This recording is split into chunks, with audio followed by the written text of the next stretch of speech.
Il est enfin là, le Cybertruck à Vivatech, au salon Vivatech, porte de Versailles. On a eu l'autorisation immédiate de pouvoir aller à l'intérieur, donc on va aller pouvoir voir un petit peu les menus et puis voir aussi les petits détails intérieurs que je n'aurais pas vu sur les autres vidéos, notamment les vidéos qu'on a vues des Américains ou la vidéo de Mac Forever qui était excellente. On va essayer d'aller à l'intérieur.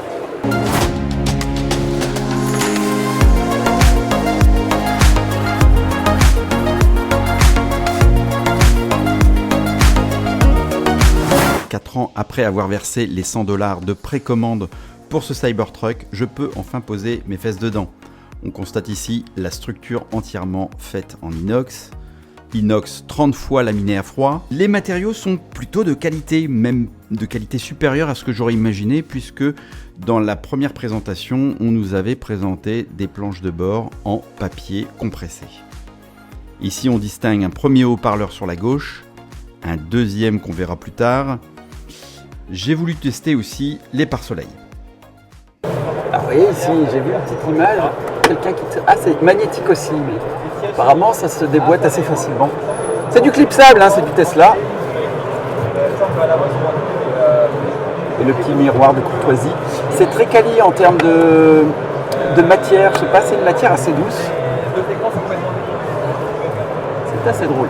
Et ici on a encore un haut-parleur, un petit haut-parleur ici. Donc 1, 2, 3 haut-parleurs qui sont vraiment très rapprochés. On s'émerveille devant cet écran géant de 18 pouces et demi. Jamais dans une Tesla il y a eu un écran aussi grand. On le verra par la suite, même à l'arrière, vous avez le plus grand écran qu'il existe dans une Tesla. Les menus sont forcément bien fournis. Malheureusement, on n'a pas pu aller dans tous les menus. Ce Cybertruck Founder Series est un modèle d'exposition, donc le mode showroom était activé. Nous ne pouvions pas descendre les fenêtres, nous ne pouvions pas ouvrir le frunk, et puis un certain nombre de menus étaient verrouillés. Ah, ce qui est impressionnant, c'est le volant. Je l'imaginais beaucoup plus gros, en fait il est très fin, il est plus fin que sur ma Model 3 ou Model Y. C'est vraiment taillé pour l'ergonomie, c'est suffisant, hein, mais il est très fin. Alors les clignotants, bien entendu. Clignotants avec le rappel. Et c'est un vrai clic. Les molettes sont similaires à ce qu'on connaît. Alors voiture. C'est ça qui est sympa, vous voyez. On a ici la possibilité d'agrandir ou de rétrécir. Alors là, on est en plein cœur de Paris. La boîte à gants. Ah ouais, c'est un tiroir boîte à gants, vous voyez.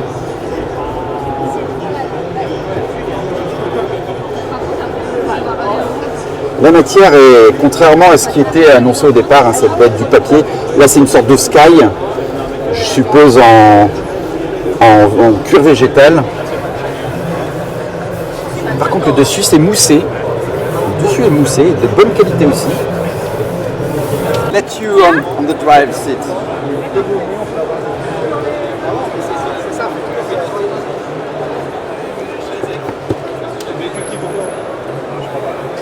Alors là, l'ouverture.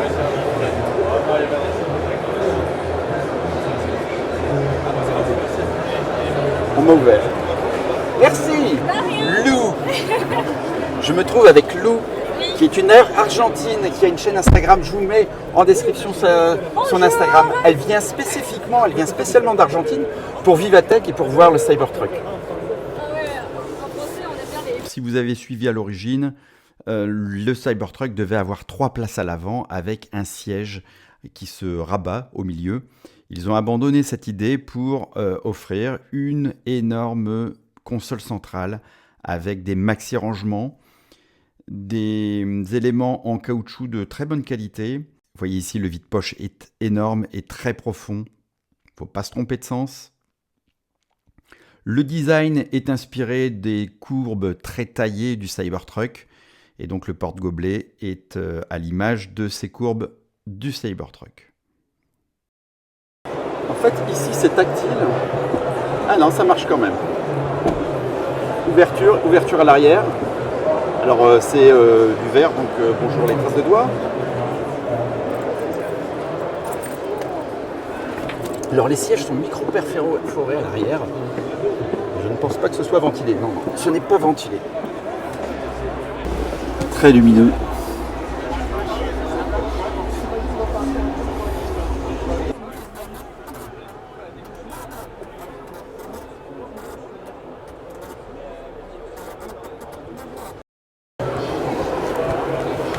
Alors ici en dessous, c'est curieux, on a un revêtement qui est très râpeux. Alors je pense que c'est une question de...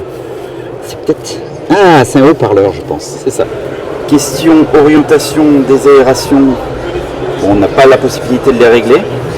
De régler en fait l'orientation du flux. Alors on a ici, je ne sais pas si vous voyez bien, hein, on a ici une sorte d'Alcantara et également un haut-parleur. On ne le voit pas bien parce qu'il fait sombre et les lumières sont pas, vous voyez, les lumières sont allumées, elles ne sont pas très puissantes.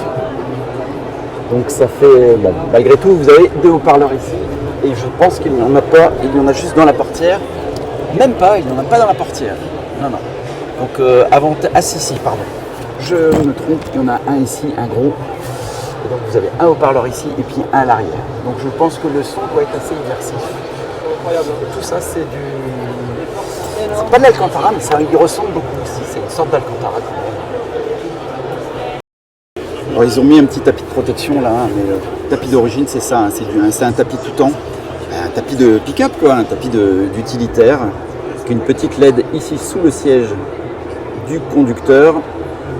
Et une grille, enfin une grille pour éviter de perdre les M&M's dans le circuit d'air. Bon, j'ai pas trouvé le moyen de baisser l'accoudoir. S'il y a une tirette, ah bah ça doit être ça doit être la tirette ici. Mais j'ai qu'une main, alors attendez. C'est ça. Il y a une tirette, on tire simplement là-dessus et on baisse l'accoudoir. Immense accoudoir, et ça c'est de l'isofix. Et comme on a une benne derrière, j'allais dire il n'y a pas de trappe à ski, mais il n'y a pas besoin puisqu'on a une grande capacité de chargement. Ici, l'appui-tête qui se relève.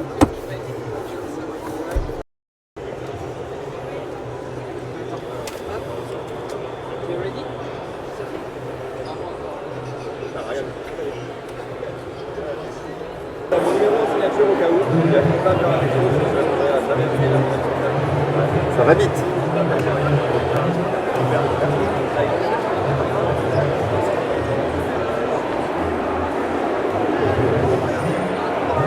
Alors l'ouverture. C'est une vitre avec.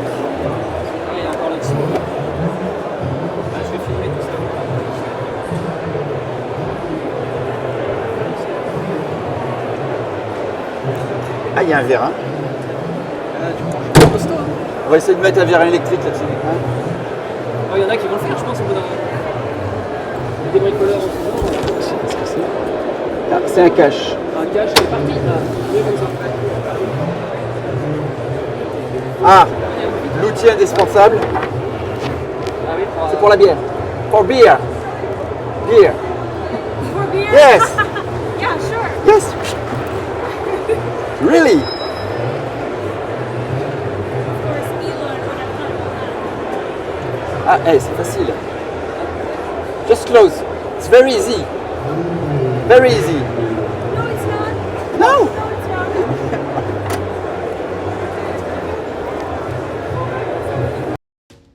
En conclusion, quelles sont mes impressions sur ce Cybertruck? On ne peut pas en un quart d'heure faire une review complète sur ce véhicule, il faudrait au moins une journée, si ce n'est pas plus, pour vraiment vous donner tous les détails. Ne vous inquiétez pas, c'est prévu sur la chaîne.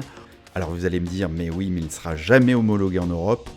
Rien n'est moins sûr, en tous les cas je vous ferai une revue de toute façon depuis les États-Unis, puisque lors d'un prochain déplacement outre-Atlantique, je ne manquerai pas d'en louer un, et de vous faire part de mes impressions, et surtout de mes impressions au volant, sur la route, et éventuellement off-road. Mais sinon, quelles sont mes premières impressions lors de cette présentation à Vivatech? Eh bien, j'ai plutôt été agréablement surpris par la qualité des matériaux utilisés. Le modèle présenté était un Cyberbeast, c'est-à-dire le plus puissant de la gamme avec 3 moteurs, mais quand bien même, l'impression globale intérieure est très satisfaisante. J'ai vraiment hâte de l'essayer sur les routes, et surtout pour voir le confort de conduite d'un tel véhicule utilitaire. Oui, parce qu'il s'agit bien d'un utilitaire. Même si on en voit dans les rues de New York, ça n'est franchement pour moi pas le grand intérêt de ce véhicule. Donc globalement, intérieurement et sans l'avoir conduit, j'ai un très bon ressenti, un très bon feeling de cet espace. Extérieurement, on aimera ou on n'aimera pas ces lignes. Personnellement, j'adhère au concept. Et s'il y a un bémol à porter à ce véhicule, c'est bien sur la question de la sécurité. Non pas la sécurité intérieure, mais la sécurité des piétons et des utilisateurs. Vous l'avez vu, les lignes sont très coupantes, la tôle est très tranchante. Et d'ailleurs, je pense que Tesla avait condamné l'utilisation du frunk pour éviter que les visiteurs ne se blessent en manipulant le frunk. Le chemin pour l'homologation en Europe est encore long. Je pense qu'il faudra vraiment revoir la ligne pour en faire des courbes. Personnellement, je ne comprends même pas comment ce véhicule a pu être homologué aux États-Unis en utilisation quotidienne pour un entrepreneur par exemple. Je trouve que ces lignes sont dangereuses.